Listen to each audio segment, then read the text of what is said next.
right, guys, so I seen One Battle After Another in IMAX on Tuesday. You guys know I posted a short on my film talking about the film very briefly, or on my channel very briefly talking about the film. And I wasn't planning on doing a full-fledged review, and I'm doing that right now because I let this film marinate in my brain, and I really want to talk about this film a little bit more. The things I liked, the things I didn't like. But overall, the film stars Leonardo DiCaprio, Benicio del Toro, and Sean Penn, and a bunch of other people, of course. And it is directed by Paul Thomas Anderson. And basically the premise of this film is you have this vigilante group, I call it, right? And they're just basically disobeying the government. They don't believe what the government's methods are and what their goals are. So they are breaking people out of immigration. They are just causing havoc to prove their point throughout the film.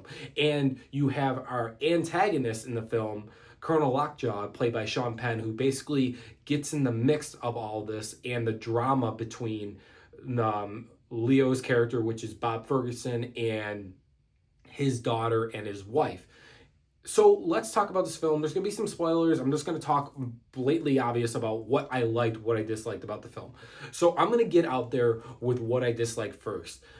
Big thing that I disliked was pacing in this film. This film is 2 hours and 42 minutes. For me, it just doesn't flow correctly. The first act really is the thing that drags the whole film.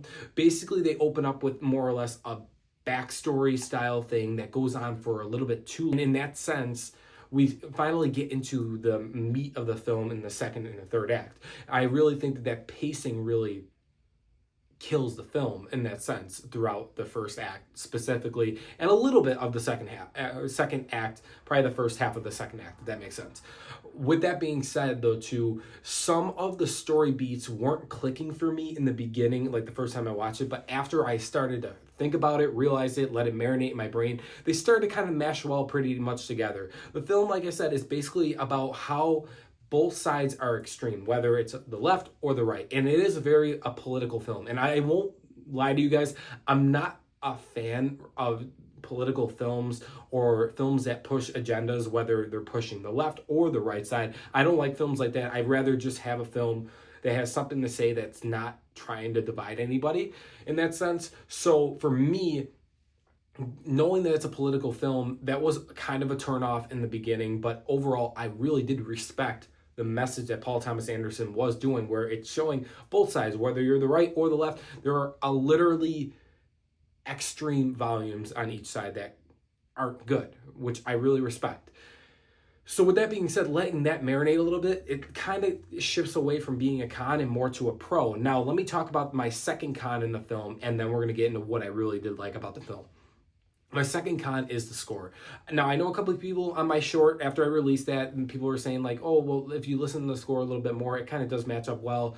I just don't, it doesn't work for me. And it is what it is. Not all film scores work for me. Even the Logan score, I think was kind of, in Logan, wasn't the best it could have been. But it is what it is. So the score for me, the pacing for the first act completely and part of the second act were very rough, so to speak. And it really does drag. And it takes a lot for you to get immersed into it. But the second and third act are phenomenal. So let's talk about what I love. Performances. Holy fuck. The performances by Leonardo DiCaprio, basically playing Lebowski in the sense.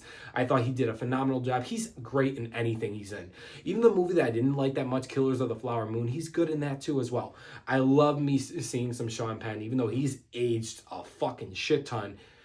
He is great as Colonel Lockjaw, playing this character who's a colonel but has a relationship with a black woman in the film, and aka being Leo's wife. With that being said, also being tied into having the kid, which Leo raised this kid that he is believed to have as his daughter, but overall being Colonel Lockjaw's daughter, which is by blood and stuff like that, which is wild. Good plot twist there. I love me seeing some Benicio del Toro. I think he's a phenomenal actor. And the rest of the supporting cast did a pretty great job. What I will say about this film is the cinematography is beautiful. Practical effects, whether it's the car chase sequence, whether it's going up, down the hill and things like that, it looks beautiful. The cinematography is fucking top notch. Overall, all the action, it's practical effects in its finest, and it's beautiful. As for the story though, like I said, guys, First time watch, I won't lie, I understood it, but I couldn't really grasp completely it, if that makes sense. But after letting time like develop and things like that, I really did respect what he was trying to do. I can't believe I'm saying this. So this is completely different from what I did in my short. I want to see this film again, and I will buy this film. My thing is, I don't know where it ranks on the list yet of best movies, worst movies. It'll definitely be on the best movies. But I will say the only thing that brought it down for me are pacing within the first act and the second half, or first second half of the second act, and the score. I think the performances are great. I think you guys should go out and see this. It's not getting recognized as much as it should be. I think the performances are great. I think the effects are awesome. The action's great. The suspense is there. I actually like the dynamic between Leo and his daughter throughout the film, and I liked that storyline they set up where they're just basically on the run from Colonel Lockjaw in the U.S. in that sense, because being part of this vigilante task force that they created years ago. But guys, with that being said, have you seen One Battle After Another? I definitely recommend going to see it. I will be buying it on 4K once I get it. Stay tuned, guys. I am tonight going to see The Smashing Machine with The Rock. Can't wait to see it. But stay tuned tomorrow. A review should be posted. And hopefully I get my fucking Superman Steelbook so I can do a giveaway for that. But thanks for watching, guys. Subscribe for more. And I'll see you guys real soon.